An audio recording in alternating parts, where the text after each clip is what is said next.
J&K government shuts more than half of tourist sites. That's a breaking update in the aftermath of the horrific attack in Pahalgam. More than half of the tourist sites have been shut in J&K. That's right. The government of J&K has shut down these sites over security concerns, including 48 resorts that have been shut down. So this is a move that has been taken in regard to, of course, this comes in the backdrop of the attack on the tourists in Pahalgam. The J&K, do remember, the Forest Department had also decided to close all its trekking destination. Nazir joining us with the breaking news. Nazir, take us through the latest of this move that's been taken by the government. Well, based on the security assessment, the government has shut around 48 tourist resorts and destinations across Kashmir. There are near 90 or 87 tourist resorts in the destinations in Kashmir, and 48 have been shut.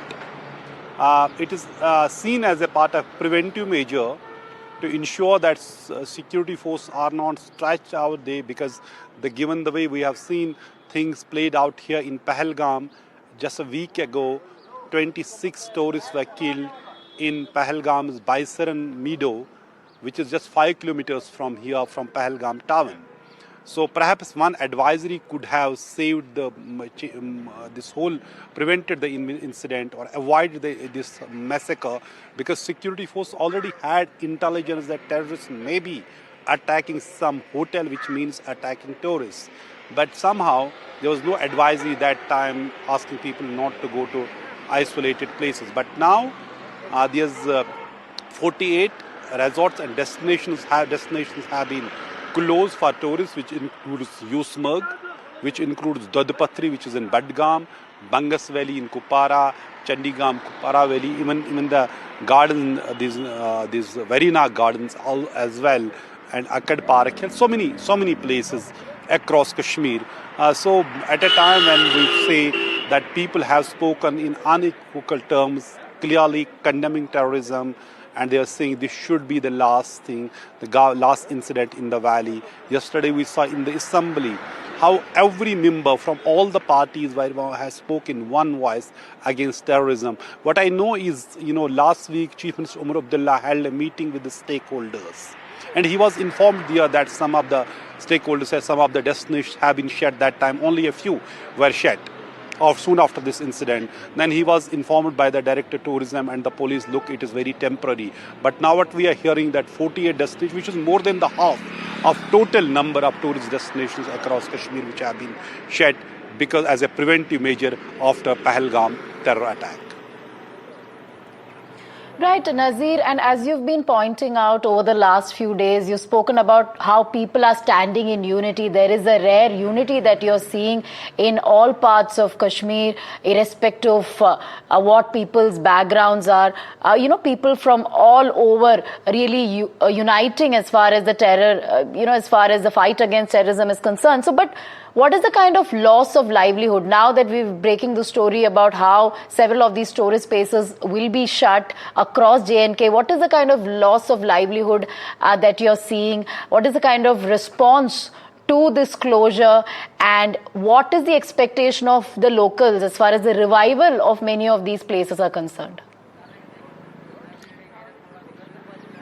Well, it may take long time to revive these places. Right now, the news is they have been closed. It means terrorists have not just, killed 26 innocent people, massacred them. They have killed the livelihood of the people of Kashmir as well. Many people had invested heavily. They had taken loans, built infrastructure in places which were not known as tourist destinations, made them beautiful places. But the fact is now, because of this terror attack, as a preventive measure, all these things have been, shut. Let me show you the Pahalgam town here. Just a week ago, it was a bustling marketplace, full of tourists, and police had a tough time to regulate traffic. But now this is the condition of Pahalgam town.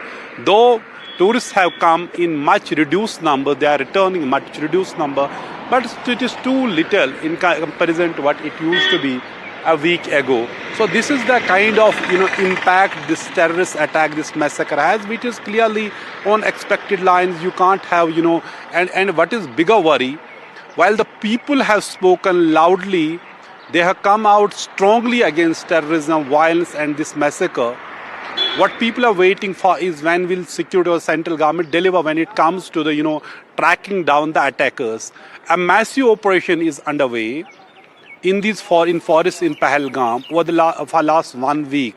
But so far there is no indication if terrorists their security forces are anywhere close to tracking down these terrorists. We have been reporting for last 3-4 years since this Pakistan-backed these terrorists, they entered Jammu and Kashmir. They appear to be well trained, particularly in the jungle warfare. We have seen kind of attacks they have carried out on the security force, particularly army in Jammu region from Kutwa to Poonch, Rajouri and Kishtwar. Now we see same bunch of these terrorists who have appeared in these forests. One of them is said to be linked to SSG group of Pakistani commandos, who was part of that horrible massacre of innocent people. So when you have these hardened, dreaded terrorists, they are operating in these jungles, it is a huge challenge for the security forces, not just to track them down to give some justice to the victim families, but also ensure this place is free from militancy, free from shadow of terror, because Amarnath Yatra is just less than 2 months away, and Pahalgam is the base camp of Amarnath Yatra. So it is a huge challenge for the security forces to ensure that this place remains terror-free. But as part of the precautionary measures, this is something they have done. Close tourist destinations or the sites and some of the resorts as well, where they fear they could be vulnerable to some incidents. That's why they have been closed. People on their side have spoken loudly.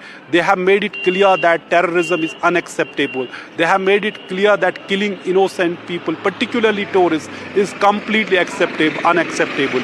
We have seen the sentiment which was on the streets, reflected in the assembly yesterday, how leaders across party lines, they actually spoke in non-partisan way from BJP, PDP, People's Conference, CPIM, and then a very emotional and strong speech by Chief Minister Umar Abdullah.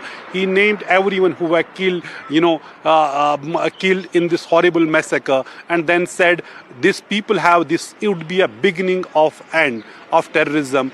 We have to build on that public sentiment which we have seen on the streets against terrorism." But many believe that sentiment may be dampened because of what Chief Minister called misplaced action. We have seen several houses were demolished, 2 civilians killed in some incidents. Who is behind that, we don't know. There are mass arrests. So that sentiment, Chief Minister was talking, we need to build on that and fight against terrorism. He said you can control militancy through security forces, but you can eliminate militancy only with the support of the people. And he said we need support of the people, and the people's mood, people coming out openly against terrorism is the beginning of end of terrorism. So right now we see a week after this massacre here in Pahalgam, while security forces are engaged in a massive operation here in this area. Political leaders have spoken and people have also spoken, but as a preventive measure, these tourist destinations has been shut by the government across Jammu and Kashmir.